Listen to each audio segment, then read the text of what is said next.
a turtle dove, and a young pigeon. And he took him all these, and divided them in the midst, and laid each half over against the other. But the birds divided he not, and the birds of prey came down upon the carcasses, and Abram drove them away. And it came to pass that when the sun was going down, a deep sleep fell upon Abram, and lo, a dread, even a great darkness fell upon him.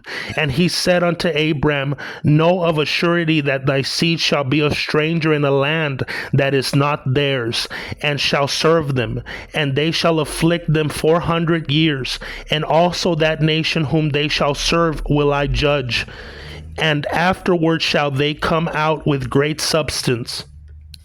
But thou shalt go to thy fathers in peace. Thou shalt be buried in a good old age. And in the fourth generation they shall come back hither, for the iniquity of the Amorite is not yet full. And it came to pass that when the sun went down, and there was thick darkness, behold, a smoking furnace, and a flaming torch that passed between these pieces. In that day the Lord made a covenant with Abram, saying, Unto thy seed have I given this land, from the river of Egypt unto the great river, the river Euphrates, the Kenite, and the Kenizzite, and the Cadmonite, and the Hittite, and the Perizzite, and the Rephaim, and the Amorite, and the Canaanite, and the Girgashite, and the Jebusite. Now Sarai, Abram's wife, bore him no children, and she had a handmaid, an Egyptian, whose name was Hagar. And Sarai said unto Abram, Behold, now the Lord hath restrained me from bearing. Go in, I pray thee, unto my handmaid. It may be that I shall be builded up through her. And Abram hearkened to the voice of Sarai.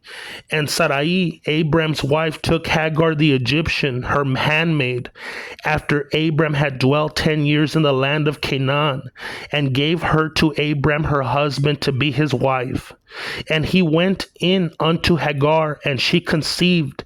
And when she saw that she had conceived, her mistress was despised in her eyes. And Sarai said unto Abram, My wrong be upon thee. I gave my handmaid into thy bosom. And when she saw that she had conceived, I was despised in her eyes. The Lord judge between me and thee. But Abram said unto Sarai, Behold, thy maid is in thy hand. Do to her that which is good in thine eyes. And Sarai dealt harshly with her, and she fled from her face. And the angel of the Lord found her by a fountain of water in the wilderness, by the fountain in the way to Shur. And he said, Hagar, Sarai's handmaid, whence comest thou, and whither goest thou? And she said, I flee from the face of my mistress Sarai. And the angel of the Lord said unto her, Return to thy mistress, and submit thyself under her hands. And the angel of the Lord said unto her, I will greatly multiply thy seed, that it shall not be numbered for multitude. And the angel of the Lord said unto her, Behold, thou art with child, and shalt bear a son, and thou shalt call his name Ishmael, because the Lord hath heard thy affliction. And he shall be a wild ass of a man. His hand shall be against every man, and every man's hand against him. And he shall dwell in the face of all his brethren.